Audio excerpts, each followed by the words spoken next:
Remember Carl mentioning a drummer by the name of Phil Collins? Yeah. Remember he said that he's not able to play anymore due to an injury. Oh, that's the guy. Okay. Yeah, well, that's him here, and he was together with another um, great musician, a gentleman by the name of Peter Gabriel. Hi, everyone. This song that I'm getting ready to listen to has been a long time coming. It's been on my list of things to hear since nearly the beginning of this channel, and I'm finally getting to it. I'm looking forward to it because I have read so many comments and people saying you have to listen to Firth of Fifth by Genesis. And so I am primed and eager and ready to dive right in and see what this is all about and why it is such a must listen piece of music.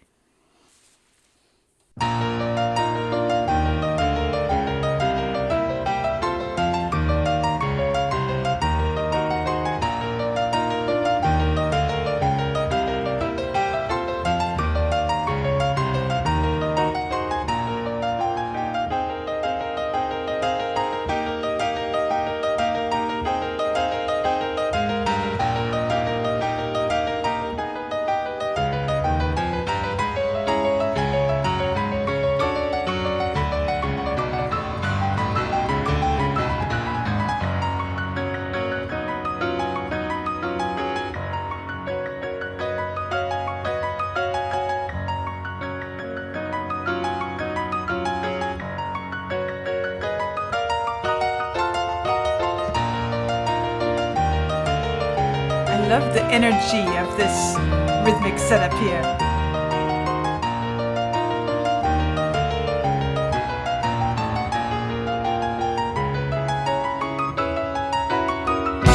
The path is clear. What a great introduction. I like it. I like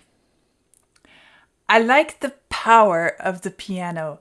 I like how it's not just the instrument, neither is it just the music. It is the instrument and the composition working together to create this highly energized, colorful introduction.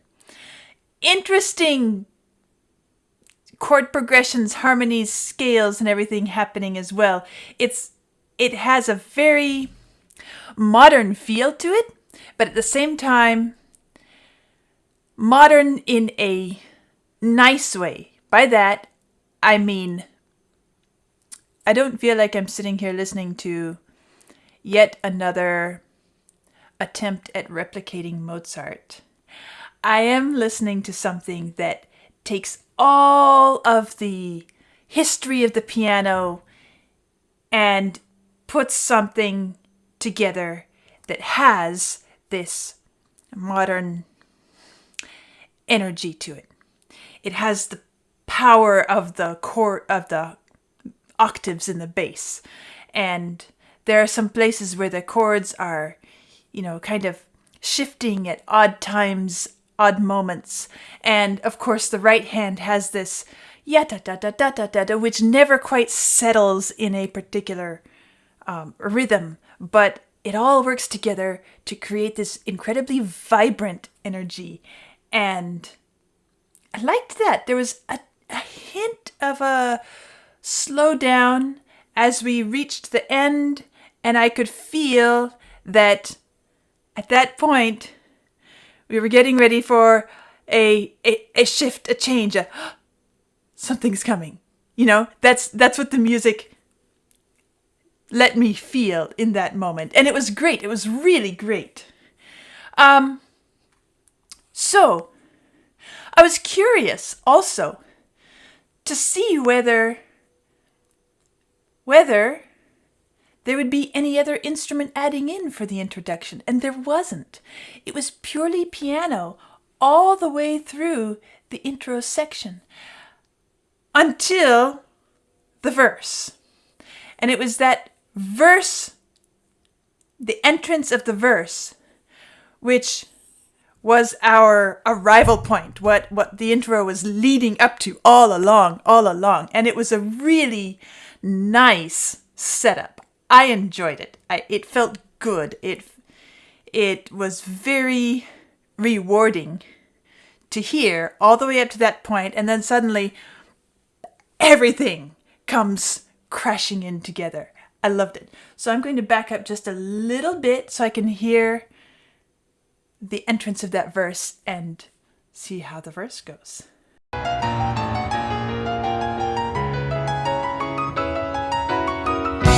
The path is clear, though no eyes can see. The course laid down long before. And so with gods and men, the sheep remain inside their pen. Though many times they've seen the way to leave. You have to love that suspense and the build-up of the chromatic. This has a very powerful, strong sound, but even in its strength, it's building a suspense. You can hear as the bass lines are progressing through, we have this element of accent. Let me show you here in the music. For example, we have this note right here. And then we hear it just step up a little bit and we move a little higher. And then we step up just a little bit and we move a little higher. And so we're not just sitting here thumping in the same place, because this does have a very strong rhythmic establishment, I could say. Unlike the intro, because the intro was constantly shifting and changing, and now the verse comes in and it has settled us and established us very strongly in this feeling of a rhythmic consistency. But even there, the harmonies are being used to give us a sense of we're going somewhere, we're moving somewhere, we're building towards something. And so with gods and men, the sheep remain inside their pen. Though many times they've seen the way to leave. He rides majestic, And then we've arrived right here, and now it's walking down. who care not or gaze with joy I like that bass line. to see reflected there the trees, the sky, the lily fair. The scene of death is lying just below. We're rising up again. The mountain cuts off Oh, the that's okay. town from view, like a cancer growth is removed by skill. Let it be revealed. A waterfall is madrigal. Interesting musical painting of the qualities in the lyrics. Na, na, na, na.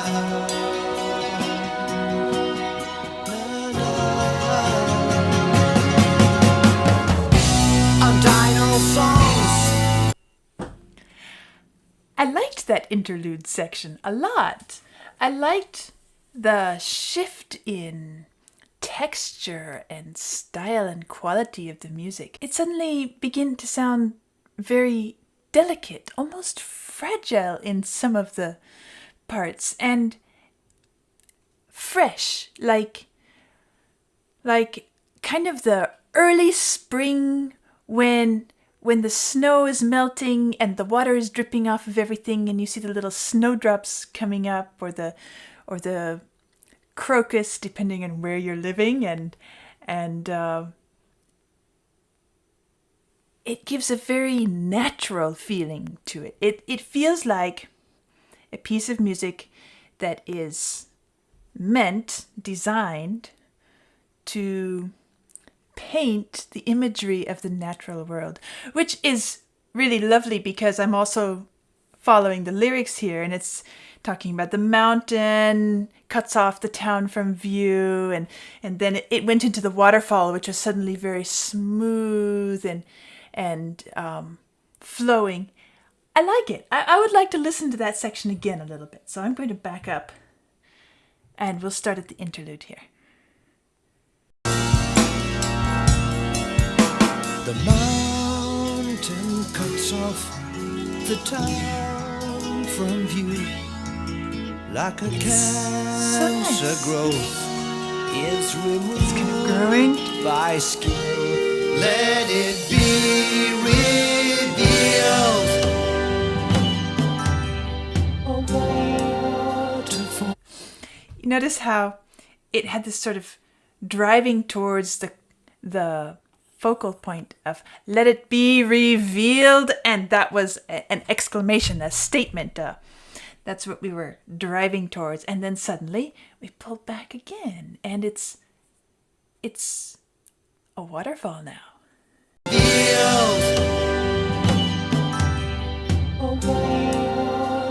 Now it's very fluid. It's madrigal. That's so interesting.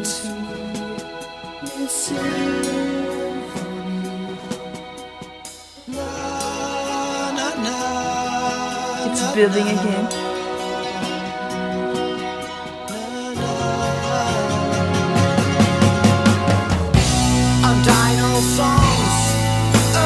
And now we're back into the really solid. You can hear the bass really loud.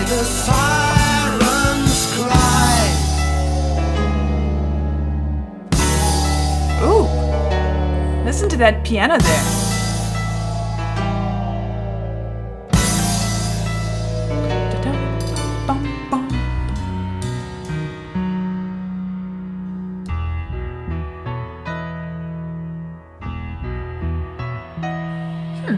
Okay.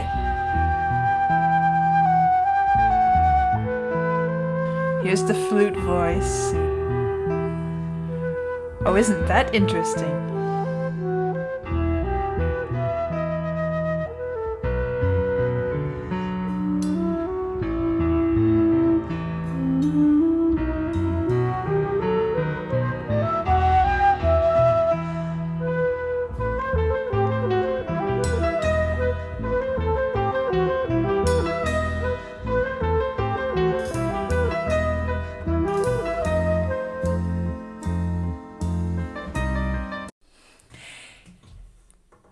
It makes me think of a symphonic style piece of music that is trying to convey a sort of folk type environment and mood without being folk music-y, if that makes sense.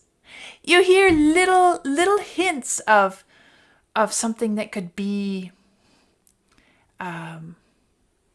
an Irish sound or something like that, but it doesn't go into the Irish folk music qualities. It stays very much in its own realm, its own world, and it's just trying to paint its own picture of a particular scene, a particular world, without actually feeling like it's coming from that world. It's more like it's describing that world. It's coloring that world. It's giving us its own sense of that world, its own impressions, its own understanding of that world. But it's not actually that world itself speaking. And, well, we hear this quite often in music, actually, where something inspires a piece of music, and then, or a composer, something inspires a composer. Let's say he visits a foreign land, or he has a favorite place where he feels inspired from, and then he writes music which is inspired by that experience, but it's his own music. It's not like he's saying, okay, let me pull on a bunch of folk songs to do this. He might draw on some, of course, because that's part of the inspiration, but this is very much its own world in its own way, and yet I feel like I'm hearing some description, some story about some place. And it's a very nice story. All right, we're going to keep going.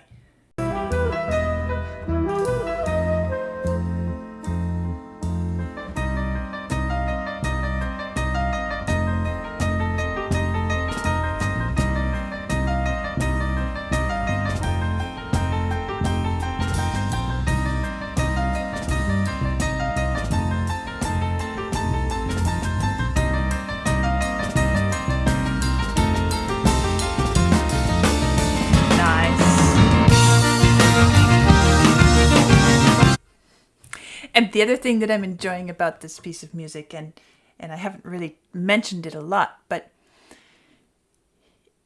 I'm going to use the word symphonic again, because it does have a sort of symphonic feel to it, not just in the way that it's portraying this, but also in the way it is musically handling itself. It's not simply reciting at one volume or one tempo. It's not going through metronomically, okay, now it's time to speed up, now it's time to slow down, now it's time to... It really feels like it's shaping and it's interpreting and it's molding the music. And that is something that is very, very much a part of the way I relate to music. If I hear something that is simply just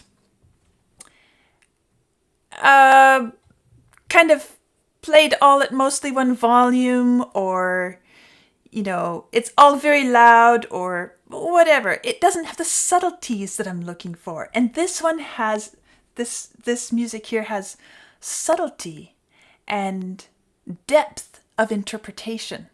Depth of musical communication. And as a musician myself, I appreciate that a great deal.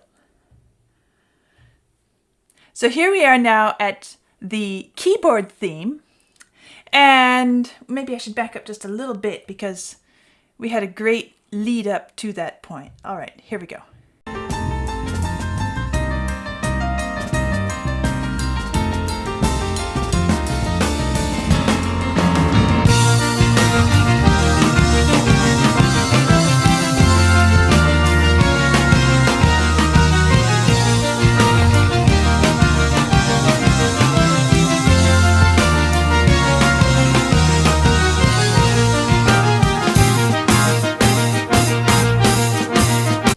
Notice what's happening. It's the same thing that we heard at the beginning with the piano intro, da da da da da da da, and the shifting and all of that. But now it's not the piano playing that part. What is this? An organ or a synth or something like that is playing that part. Let's go through. Let's start here again because it's a great, dynamic, lively section, rhythmically speaking.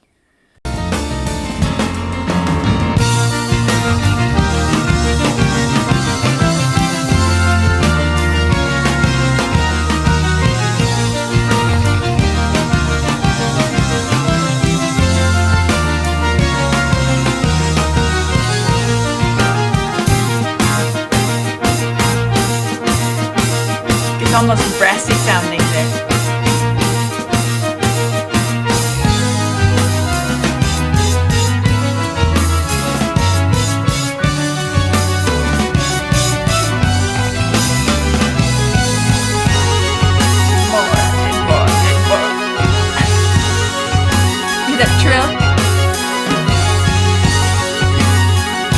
going on forever.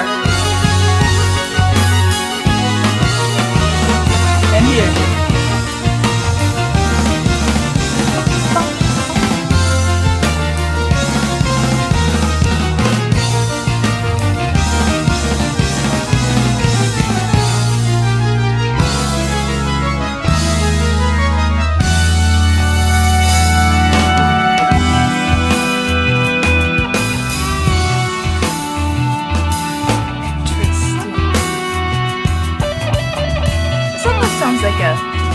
When it entered,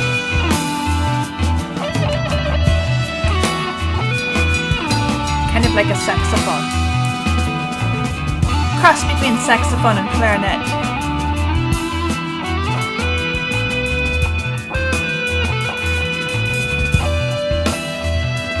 But it has a very mountain instrument sound quality to it as well.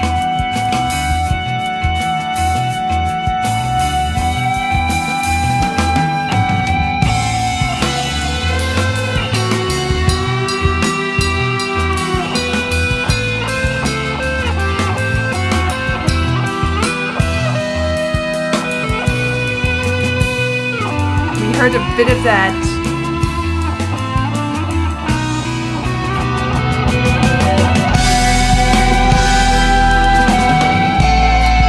Alright, I'm gonna stop here for a moment. This guitar solo is it's playing with some different musical qualities. It's bringing it all in. It started out sounding a bit like a clarinet and then maybe a saxophone, and then instead of getting really flexible in a jazz type of way, it started moving more towards a folk improvisatory instrumental solo type of playing, where again I feel like this is the type of music that is written when somebody wants to paint a picture of some place they've been, or something that inspires them. Even this little trill moment here, and then going on, and it's climbing upwards, and some of the bent notes, and all of those things. It's so colorful and expressive in the way it's working through the music. Let's back up just a little bit.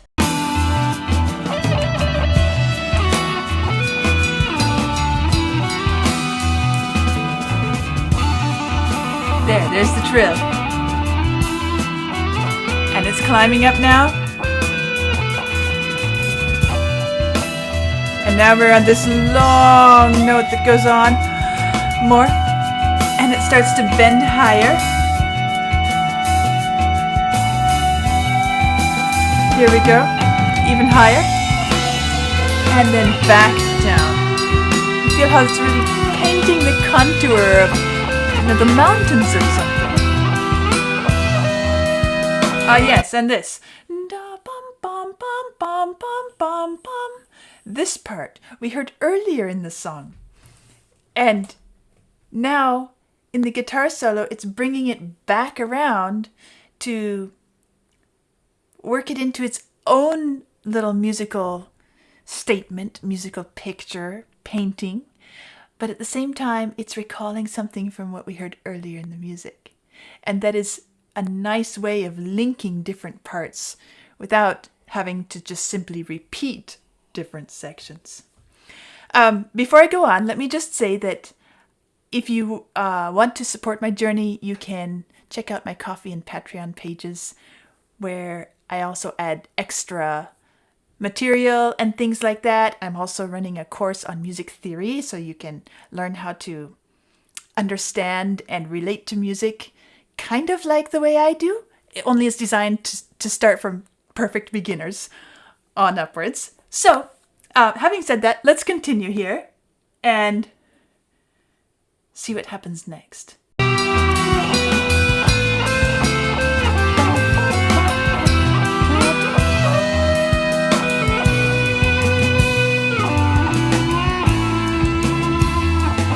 This sounds sounds like such a singable.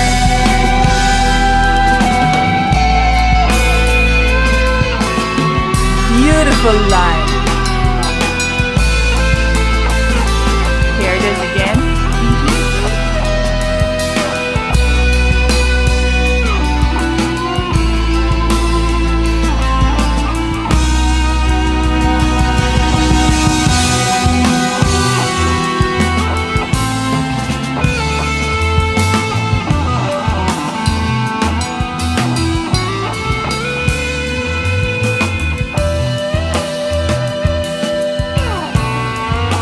Heard some of these things before, but now it's very good.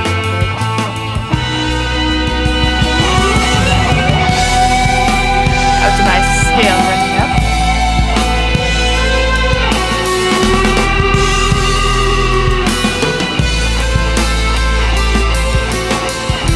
Same little thing again. So he's really utilizing this figure and the long lines in between.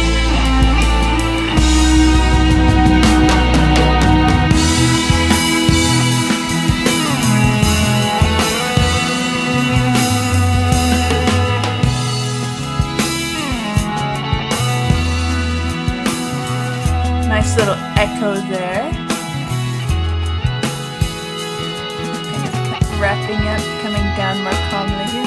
Almost like bagpipes here.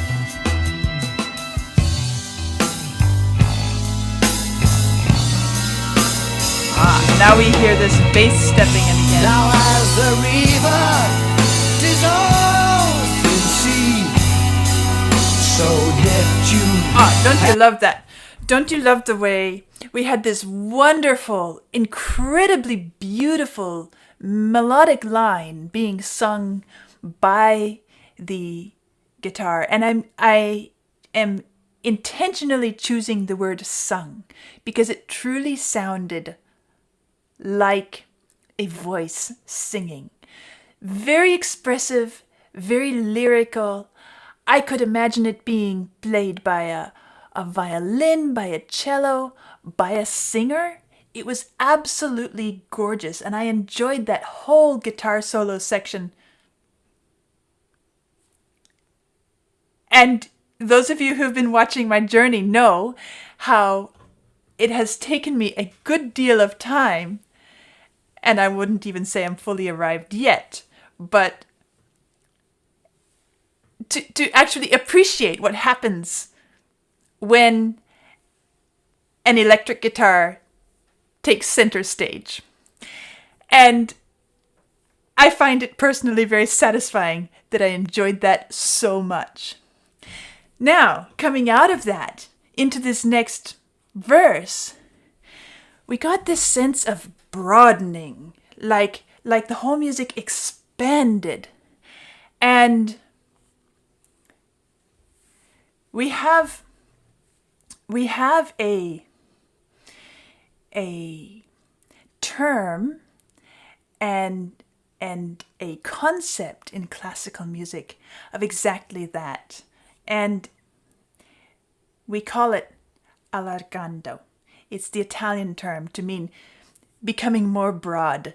And when I try to describe it to my students, I tell them, imagine a little stream, a little creek flowing, and then it flows into a larger river. And then eventually it comes to a big river, let's say the Mississippi River, since I'm in America, and it just, the force, the power is so broad, so wide, but it doesn't move so rapidly because it's so big. And we heard a little hint of that here, which was really wonderful. When you come into this third verse, just as the voice enters, listen closely to what's happening in the music. It's almost as if they pull back, but they're not pulling back to put the brakes on. Instead, it's expanding and it's broadening and it's becoming this greater, massive force flowing. Kind of a cool idea, considering the title, Firth of Fifth. So, Let's see if we can notice that here as it comes in. So coming out of this, and kind of settling into this little rhythm here. And the organ comes in, and the drums pull it back. And listen to the instruments going slowly. So Neptune has claimed another soul. I love it. And so with gods and men, Deep, the sheep and you can hear inside their how pen, the drums until are the helping to shepherd control leads the his flock away. progress of it. The sands of To this time, great sense of massive power. the river of constant change. And that's so interesting. Oh, there's our piano again.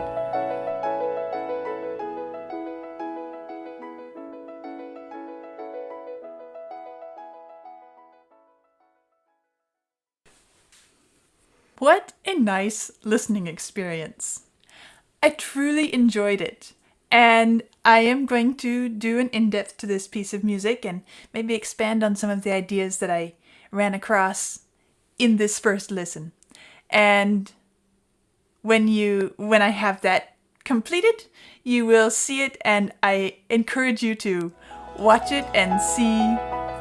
Let me know your thoughts and feedback as well, and I hope you enjoy it. I'll see you next time. So, after this first listen of Genesis, let me ask you one question. Beatles or Genesis? Oh. That's a very hard question. I don't think that I can answer it right now. I guess I need to listen some more first. Listen some more? Yeah. I'll spend some time with this. Well, I can't really give an opinion on all of Genesis. Okay. But using Of this course. particular one, It was just a question. yeah. This was very enjoyable. I'm enjoying Beatles too, so no opinion yet.